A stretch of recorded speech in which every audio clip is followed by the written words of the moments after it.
చదువుదామండి. ఆ మత్యపు కడుపులో నుండి యోనా యెహోవాను ఇలాగున ప్రార్థించెను. నేను ఉపద్రవంలో ఉండి యెహోవాకు మనవి చేయగా ఆయన నాకు ప్రత్యుత్తరమిచ్చాను. దేవునికి స్తోత్రం. ఆ మత్యపు కడుపులో నుండి యోనా యెహోవాను ఇలాగూ ప్రార్థించెను. ఎక్కడుండి ప్రార్థన చేస్తూ ఉన్నాడు యోనా? ఏ స్థితిలో ఉండి ప్రార్థన చేస్తున్నాడు యోనా? ఏ సమయంలో ప్రార్థన చేస్తున్నాడు యోనా అనంటే మనకి వాక్యము తెలియచేస్తూ ఉన్నది. అతడు ఓడలో నుండి సముద్రంలో పడవేయబడ్డాడు. ఆ సముద్రంలో పడవేయబడగానే అతడు మత్యపు కడుపులోనికి వెళ్ళిపోయాడు. అతన్ని త్రిమింగలము మింగేసింది. ఆ మత్యపు కడుపులో ఉండి ప్రార్థన చేస్తూ ఉన్నాడు. దేవునికి స్తోత్రం, దేవునికి స్తోత్రం. ఇక్కడ ప్రశ్న ఏంటి అనంటే, ఈ 2వ అధ్యాయము 1వ వచనమే చెప్తుంది ఏమని? ఆ మత్యపు కడుపులో నుండి యోనా యెహోవాను ఇలాగూ ప్రార్థించెను. ఇక్కడ ఎవరో చెప్తూ ఉన్నారు, ఎవరో మాట్లాడుతూ ఉన్నారు, ఎవరో విషయాన్ని రాస్తూ ఉన్నారు. ఏమని? ఆ మత్యపు కడుపులో నుండి యోనా ప్రార్థన చేస్తూ ఉన్నాడు అని చెప్తా ఉన్నారు. ఈ సమయంలో దేవుని సన్నిధిలో ఉన్న, దేవుని మందిరంలో ఉన్న మనం ఒకసారి ఆలోచన చేసినట్లయితే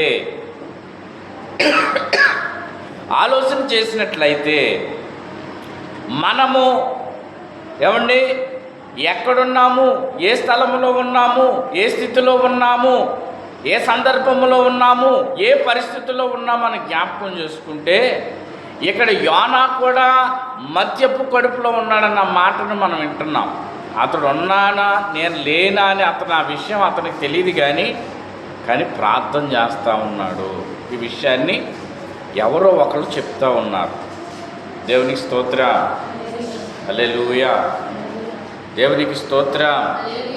అంటే మనం అర్థం చేసుకోవలసిన విషయం ఏంటి అని అంటే, మనము కూడా ఏమండి శ్రమలలో ఉన్నామని, శోధనలో ఉన్నామని, సమస్యలో ఉన్నామని, ఏమండి ప్రార్థించుకునేటటువంటి పరిస్థితుల్లో మనము లేమని, ప్రార్థించుకునేటువంటి పరిస్థితి ఇది కాదని, అది మనుషుల మధ్యనైనను, అది గలిబిలి మధ్యనైనను, అది అనారోగ్యాల మధ్యనైనను, అది బంధకముల మధ్యనైనను, ఏ విషయంలోనైనా కూడా మనకు అనిపిస్తూ ఉంటుంది, ఈ సమయంలో ప్రార్థన చేయాలా, ఈ సమయంలో ప్రార్థన చేసుకోవాలా, ఈ సమయంలో ప్రార్థన ఏమని చేయగలను అని మనకు అనిపిస్తూ ఉంటుంది. దేవుని స్తోత్రం చెప్పండి. హల్లెలూయా.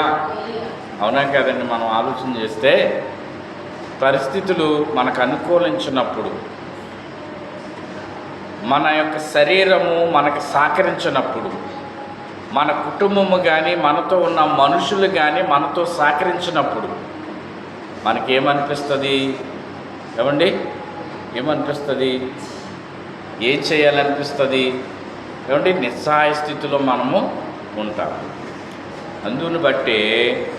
అందునిమిత్తమే ఆయన అంటున్నాడు, ఆ మత్యపు కడుపులో నుండి యోనా యెహోవాను ప్రార్థించెను.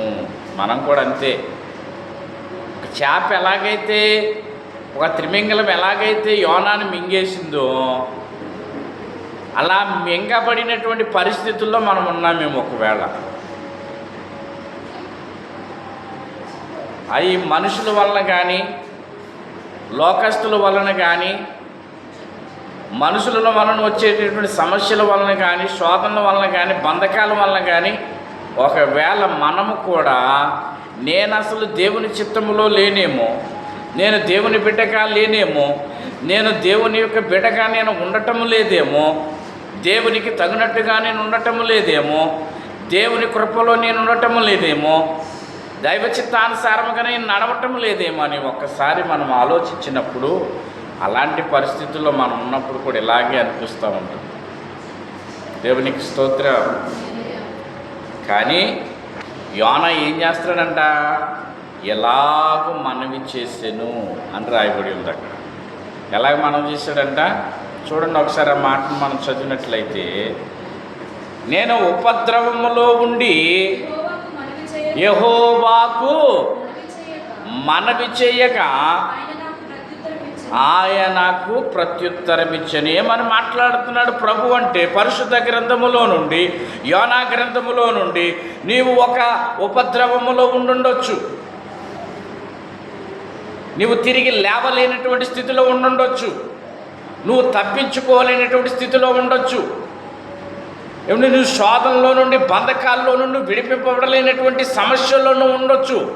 కానీ ఆయన అంటున్నాడు, నేను ఉపద్రవములో ఉండి మొరపెట్టగా, ఆయనకి మనవి చేయగా ఆయన ప్రత్యుత్తరం ఇచ్చెను అని మాట్లాడారు.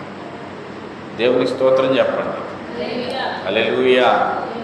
ఆయన మన మనవిని ఆలకించేటటువంటి దేవుడు, మన మనవిని అంగీకరించేటటువంటి దేవుడు, మనకి ఆయన ప్రత్యుత్తరం ఇచ్చేటటువంటి దేవుడు, సమాధానం ఇచ్చేటటువంటి దేవుడు, మనతో తిరిగి మాట్లాడేటటువంటి దేవుడు.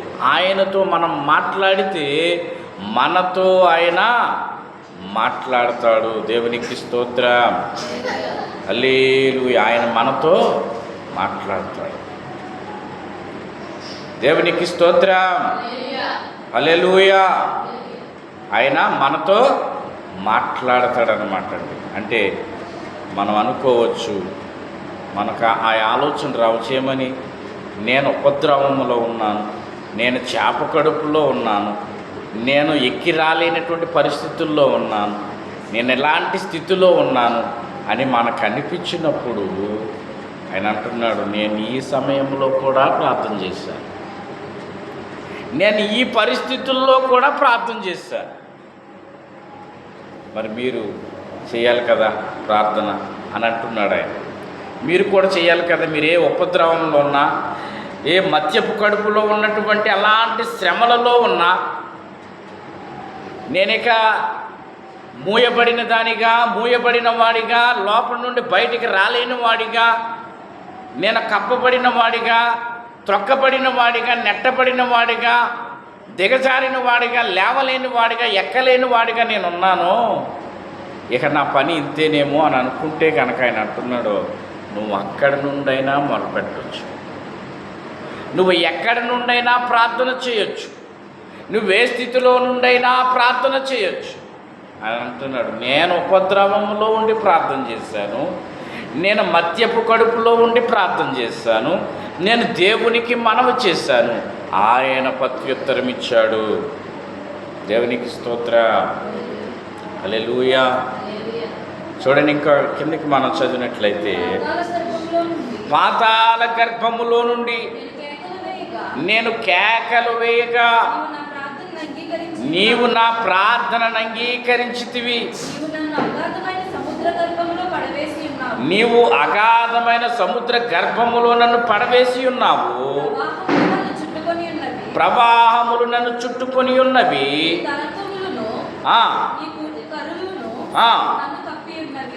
దేవునికి స్తోత్రం. ఏమిటంటండి? ప్రవాహములు నన్ను చుట్టుకొని ఉన్నవి, నీ తరంగములను, నీ కరుళ్ళను నన్ను కప్పి ఉన్నవి. నీ సన్నిధిలో నుండి నేను వెలివేయబడినను నీ పరిశుద్ధాలయం తట్టు మరలా చూపునని నేను అనుకోలేదు. ప్రార్థన చేస్తాడు. ఇది ప్రార్థన. ఇది ఎలా ఏ విషయాలు ఎత్తి ప్రార్థన చేస్తూ ఉన్నాడనంటే, పాతాళ గర్భములో ఉన్నాడంట, అగాధ కోపములో ఉన్నాడంట, కరుళ్ళు అతని చుట్టి నాసు అతను చుట్టుకుందంట, సముద్ర అగాధ భాగములోనికి వెళ్ళిపోయాడంట, ఎక్కలేనటువంటి స్థితిలోనికి వెళ్ళిపోయాడంట. అంటే మనం కూడా ఆలోచించాలి, ఇలాంటి పరిస్థితులు, స్థితిగతులు, సమయాలు, సందర్భాలు వచ్చినప్పుడు మనకేమనిపిస్తుంది అని అంటే, నేను ఇక ప్రార్థన చేస్తే, ఈ స్థితిలో ఉండి ప్రార్థన చేస్తే దేవుడు వింటాడా? నేను ఇంత అనారోగ్యంలో ఉండి, బలహీనతలో ఉండి ప్రార్థన చేస్తే దేవుడు వింటాడా? లేకపోతే నేను ఇంత లోకములో ఉండి, లోకముతో పొత్తు పెట్టుకుని లోకం వెంబడిస్తూ ఉంటే, లోకాన్ని వెంబడిస్తూ ఉంటే నా ప్రార్థన దేవుడు ఆలకిస్తాడా? నేను ఇలాగా దేవుని చిత్తంలో లేకుండా దేవుని సన్నిధిలో నుండి వెలివేయబడిన వాడిగా ఉండి, దేవుని సన్నిధికి దూరముగా ఉండి ఒకవేళ నేను ప్రార్థన చేస్తే దేవుడు ఆలకిస్తాడా? ఒకవేళ మనకు అనిపించవచ్చు, నేను దేవుని మందిరానికి వెళ్ళకుండా, దేవుని సన్నిధికి వెళ్ళకుండా నేను దేవుని మందిరానికి దూరం అయిపోయాను, దేవుని సన్నిధికి దూరం అయిపోయాను, నేను దేవుని సన్నిధికి వెళ్ళటం మానేశాను, లేదా నేను ప్రార్థించటం మానేశాను, ప్రార్థన జీవితాన్ని వదిలిపెట్టేశాను, ప్రతిదినము ప్రార్థించుకునే నేను, ప్రతిదినము వాక్యము చదివే నేను, ప్రతిదినము దేవుణ్ణి ఆరాధించే నేను ఆ పరిస్థితులను, ఆ భక్తిని నేను విడిచిపెట్టేశాను. ఒకవేళ దేవుడు నా ప్రార్థన ఆలకిస్తాడు ఇప్పుడు ప్రార్థన చేస్తే అని మనకు అనిపించవచ్చు. కానీ ఆయన అంటున్నాడు, నువ్వే సమయంలో ప్రార్థన చేసినా, ఏ పరిస్థితుల్లో ప్రార్థన చేసినా, ఏ సందర్భములో మనం ప్రార్థన చేసినా ఆయన అంటున్నాడు, మీకు సమాధానం ఇస్తాను నేను, మీకు ప్రత్యుత్తరం ఇస్తాను నేను, మీ ప్రార్థన నేను అంగీకరిస్తాను నేను. దేవునికి స్తోత్రం. ఆయన ఎంత గొప్ప దేవుడు అండి!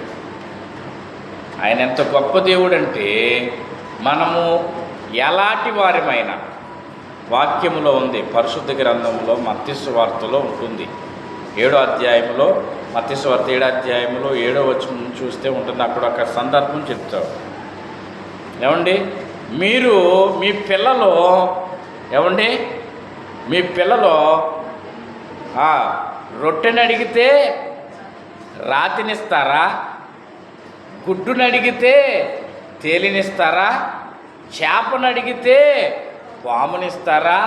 మీ పిల్లలు చెడ్డవారై ఉండి, వాళ్ళ చెడ్డవారేనని తెలుసుకుని కూడా మీరు మంచి ఈవుల్ని ఇవ్వాలని ఎరిగి ఉన్నారే, మరి నేను అంటాడు అక్కడ ఆయన.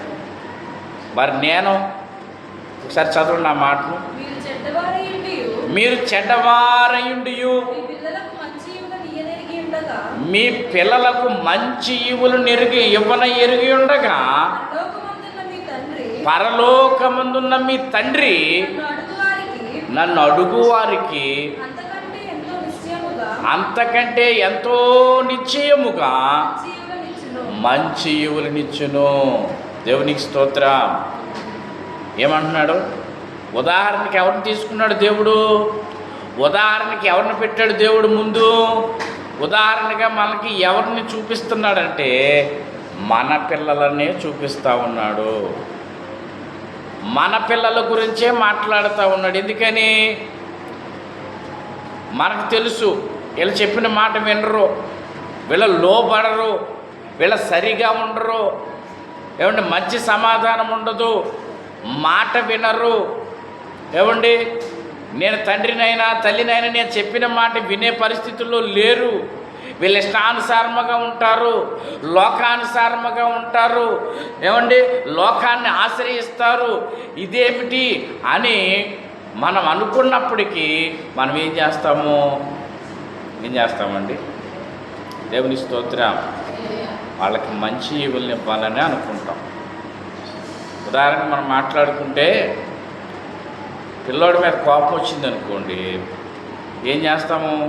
మనకి చెప్పలేనంత కోపం, వాళ్ళు చేసిన పని బట్టి కోపం వస్తే వాళ్ళని పిడి కొట్టేసాం అనుకోండి. కొట్టేసిన తర్వాత వాడు ఏడుస్తూ ఉంటే ఏం చేస్తాం? మళ్ళా వాడు ఏడుస్తూ ఉంటే, ఎక్కెక్కిపడి ఏడుస్తూ ఉంటే వాడి మీద జాలి పుట్టి వాడిని హక్కును చేర్చుకుని ఎత్తుకుని ఏమంటే ముద్దాడి మరలా వాడి బాధ మర్చిపోవడానికి వాడికి ఏదో ఒకటి కొని పెడతాం, ఏదో ఒకటి చేస్తాం.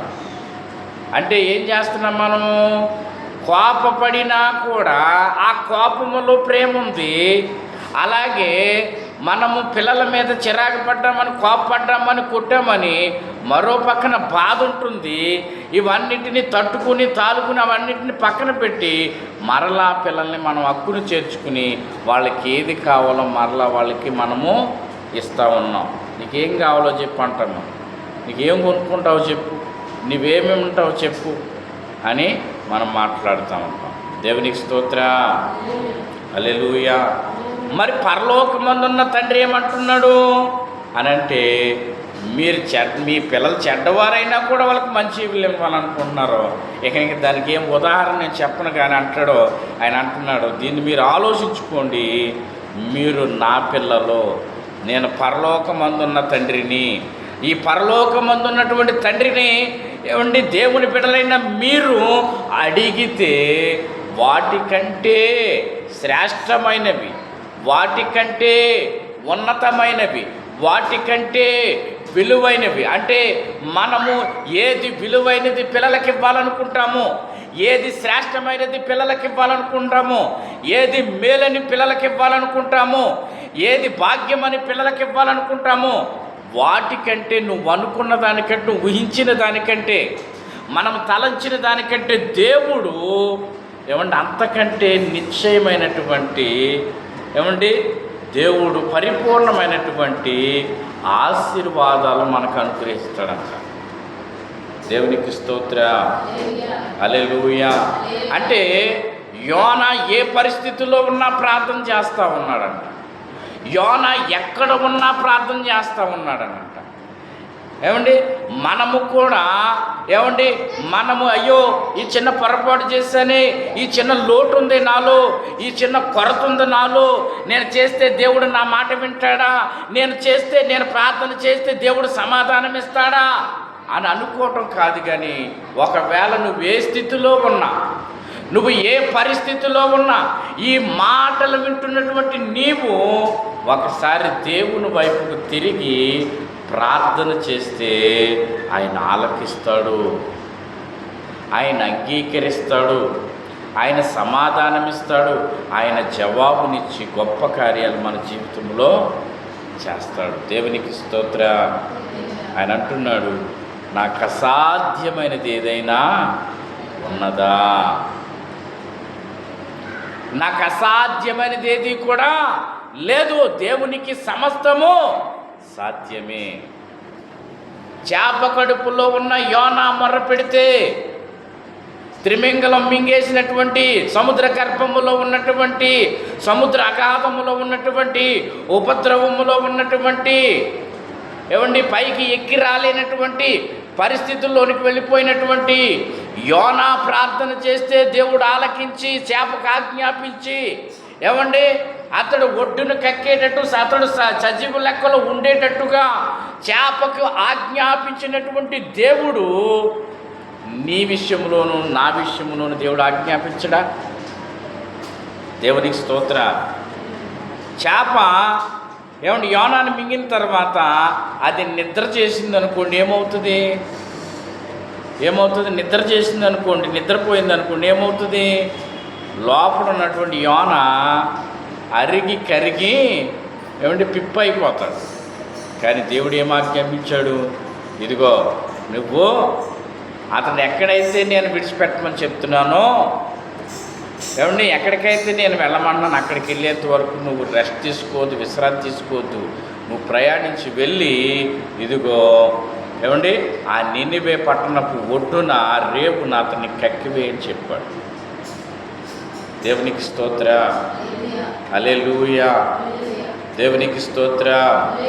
దేవుడు మనతో కూడా ఏం మాట్లాడుతున్నాడంటే, ఒక ఉపద్రవములో ఉన్నామని మనం అనుకున్నా, శోధనలో ఉన్నామని మనం అనుకున్నా, ఇబ్బందులు ఒత్తిడిలో ఉన్నామని మనం అనుకున్నా, ఆయన అంటున్నాడు నువ్వేది అడిగినా ఆయన చేస్తాడు.